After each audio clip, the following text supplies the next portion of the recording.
Assalamualaikum dan selamat pagi. Baiklah, bersama lagi dengan Cikgu. Dan pada hari ini Cikgu akan ajar cara menulis kesimpulan yang baik. Baiklah, sebelum ini Cikgu sudah ajar bagaimana menulis perenggan pendahuluan dan juga bagaimana menulis perenggan isi yang baik. Baiklah, dengan menggunakan soalan yang sama, pada hari ini Cikgu akan ajar cara menulis kesimpulan yang baik. Baiklah, Cikgu akan baca semula soalan ini.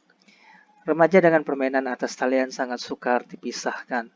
Sungguh pun permainan atas talian boleh memberikan manfaat, namun permainan atas talian juga mendatangkan kesan yang negatif sekiranya tidak digunakan dengan bijak. Jelaskan kesan-kesan negatif permainan atas talian dalam kalangan remaja. Baiklah, sekarang kita akan buat kesimpulan. Di dalam kesimpulan ada 3 perkara yang penting. Yang pertama, kesimpulan. Cikgu namakan ini sebagai kesimpulan. Yang kedua ialah cadangan. Dan yang ketiga ialah kesan cadangan.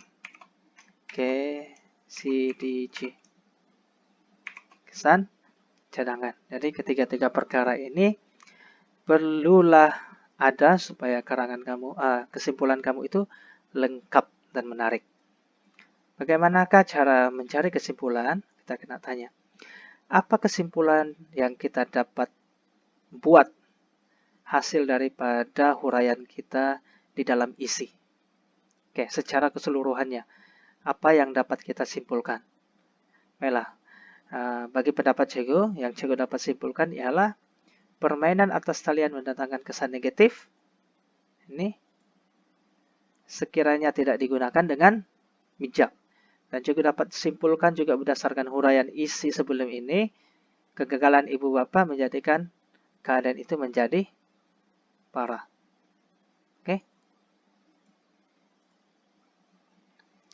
Oke, selepas kita dapat rangka ini, maka kita huraikan. Kita buatlah ayat huraian yang baik di sini. Baik, Cikgu bacakan. Kesimpulannya, permainan atas talian akan mendatangkan mudarat. Nih, kesan negatif Cikgu sinonimkan. Ya, sinonimkan mendatangkan mudarat kepada golongan remaja sekiranya mereka tidak menggunakan permainan atas talian secara bijaksana. Oke, lepas itu kita masukkan yang ini. Bukan itu sahaja, kegagalan ibu bapak mengolah anak-anak dalam soal permainan atas talian ini turut menyebabkan anak-anak akan ketagih. Nah, keadaan menjadi parah ini juga sinonimkan anak-anak akan ketagih dan impak yang tidak baik seperti yang dihuraikan di atas pasti akan menimpa anak-anak. Nah, kesan yang tidak baik yang kita huraikan di dalam perenggan isi. Oke, selepas kita simpulkan, barulah kita buat cadangan.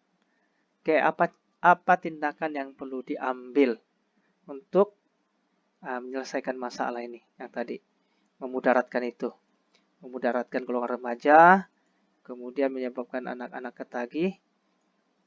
Nah, ini dan kesan negatif itu. Apa cadangan yang kita dapat berikan? Apa tindakan yang perlu diambil? Kita boleh mencadangkan beberapa individu di sini, beberapa pihak. Yang pertama, individu. Apa tindakan yang perlu diambil? Ibu bapak, sekolah, masyarakat, maupun pihak berwajib atau kerajaan. Oke, kita boleh mencadangkan semua, tetapi kalau banyak cadangan, nanti karangan kita itu terlalu panjang. Jadi Cikgu ambil 2 sahaja yang Cikgu cadangkan. Yang pertama Cikgu cadangkan kepada ibu bapak, yaitu perlu memantau dan mengawal. Satu lagi cadangan Cikgu kepada pihak berwajib, yaitu mengadakan kampanye kesadaran. Oke, selepas mendapat ini, barulah kita huraikan. Oke, contoh.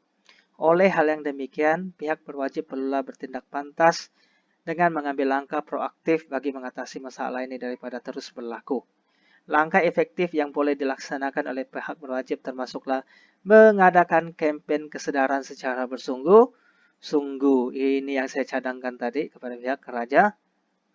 Cikgu sudah masukkan di dalam ayat ini, dalam huraian ini. Mengadakan kampanye kesadaran secara bersungguh-sungguh. Kita huraikan sedikit. Kampanye kesadaran seperti bijak bermain perlulah diadakan sama ada melalui media cetak, media elektronik, maupun program jelajah dari negeri ke negeri di seluruh negara kita. Oke, jadi kita sudah habis untuk pihak berwajib. Sekarang, Ibu Bapak. Sungguh pun begitu, tanggung jawab membendung masalah ini tidak boleh kita letakkan di bahu pihak berwajib sahaja. Oke, kemudian kita masukkan di Bapak ini. Ibu Bapak juga perlulah mainkan peranan mereka. Ibu Bapak seharusnya memantau dan mengawal anak-anak, supaya anak-anak di rumah tidak ketagih bermain permainan atas talian sehingga menggadaikan masa depan mereka. Jadi cikgu sudah cadangkan 2. Sekarang apa kesan cadangan ini? Kita berikan pula kesan setiap cadangan yang kita sudah berikan, yang kita sudah huraikan di atas ini. Jadi, sudah tentu kalau kita lakukan perkara ini, pihak berwajib buat kampanye, Ibu Bapak memantau, sudah tentu kita dapat melahirkan modal insan cemerlang. Modal insan cemerlang inilah yang akan membangunkan negara kita supaya setanding dengan negara maju. Baik, bagaimana cara mengurainya? Lihat contoh yang juga berikan. Sekiranya pihak berwajib dan Ibu Bapak bekerja sama ibarat ke bukit sama didaki, keluar sama dituruni untuk mengatasi masalah ini. Oke, yang kita cadangkan di sini itu sudah pasti akan membuahkan hasil yang baik. Langkah-langkah yang disebut di atas. Apa langkah yang disebut di atas? Yang ini maksudnya. Langkah-langkah yang sudah kita sebut di sini ini. Langkah-langkah yang disebut di atas sudah tentu akan membuka ruang kepada kita untuk melahirkan modal insan yang cemerlang. Modal insan cemerlang pada masa hadapan bagi membangunkan negara kita agar duduk sama rendah, berdiri sama tinggi dengan negara-negara maju di seantero dunia. Oke, walaupun 3 perkara saja, tapi huraiannya juga boleh kita buat dengan panjang. Jadi setelah cikgu gabungkan semuanya, maka kesimpulan itu berbunyi seperti ini. Kesimpulannya, permainan atas talian akan mendatangkan mudarat kepada golongan remaja sekiranya mereka tidak menggunakan permainan atas talian ini secara bijaksana.